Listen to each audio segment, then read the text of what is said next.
For some photographers, this is going to be the most important video you watch this year.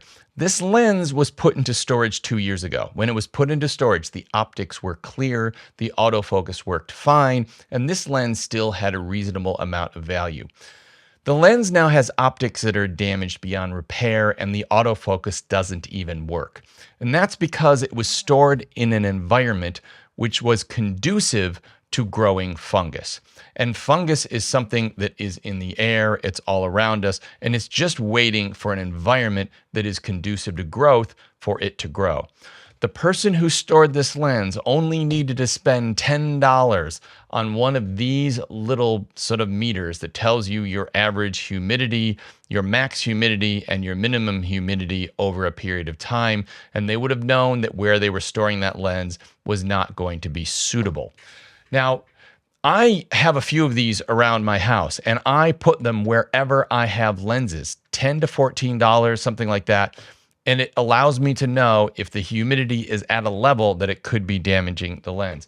And just to let you have a look at this lens and how bad this is, this lens that was totally untouched, you can see the whole front of it is covered with this very fine sort of spider webby thing.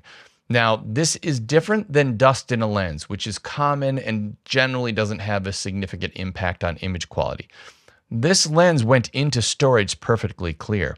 Now, it wouldn't matter if that person was storing it in a box or on a shelf. The fact is, being stored at any period of time, even a few months, in a place that is conducive to growing mold or fungus can result in a lens looking like this.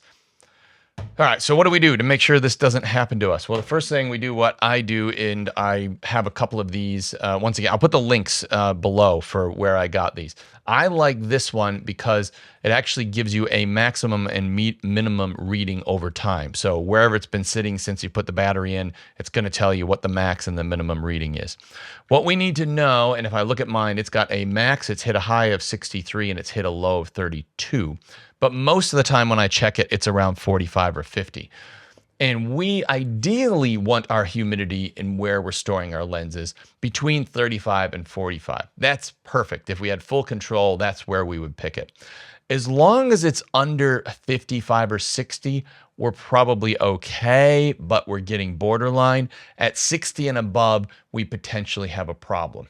And the first thing you need to do after you buy one of these and go check where you store your lenses, whether it's in a bag or in a cabinet or on a shelf or in a closet, and determine what humidity you've got where your lenses are stored, is work out if that humidity is too high. If it is, we can go around our house, set this little thing for a day in a place that you might think about storing your lenses and see if you get a different reading, because the humidity within a household can change from area to area. So you might have a low humidity place in your house, which is suitable to storing your lenses, and you won't have a problem like this. If you live in a high humidity environment, there's every possibility that there's no place in your house that this is going to work. From there, we have two options. One is we make a do-it-yourself dry cabinet. And all that is a plastic tub that seals. You put your lenses in it and you throw a whole bunch of silica gel packs that you get in basically any piece of electronics these days. It comes with those little do not eat packages. You throw a bunch of those in there. You can also order them online. I'll put some links for where you can order those as well. Throw a bunch of them in there. Throw your little thing, your humidity reading thing in there. Set it for 24, 48 hours and come back and see what your humidity reading is. If it's low enough, if it's under that, say 55, I think you're in good shape and you can probably store your lenses like that. The third option is a dry cabinet that is specifically designed for storing lenses and protecting them from fungus or growth. And these things are surprisingly cheap. You can get a small one, which will fit, maybe a couple camera bodies and 3 or 4 lenses. They start at about $149. They're like super energy efficient and they look pretty cool. They're almost like a wine fridge with like a clear front on them. So you can see your gear in there and you take it out. And you just buy the cabinet based on the size that you need. And I'll put some links for that as well. There's 3 of them that I know of that are pretty good and they're pretty well reviewed. I am fortunate enough to live in a region where I don't need one of those, but these are the ones that I've heard other people talk about and have always had good reviews. Now, after you watch this video, you're probably going to go and check and see if you've got any fungus growing in your lenses. And if you find any growing, you're probably going to be terrified because of what I've just told you. So let me put some more clarity on that. If you find a small amount of fungus and it is in an area, an almost a small amount, almost no matter where it is, depending on the type of lens, might not affect the image quality. If it doesn't appear to be affecting the image quality, the first thing I would do is I would take that lens, I would expose it to some sunlight. UV rays kill fungus or help kill fungus. You can also buy like a UV bulb that you blast onto your lens for a couple days to try to kill off that fungus. The next thing is for that fungus that's already in there to continue to thrive and grow, it still needs that high humidity environment.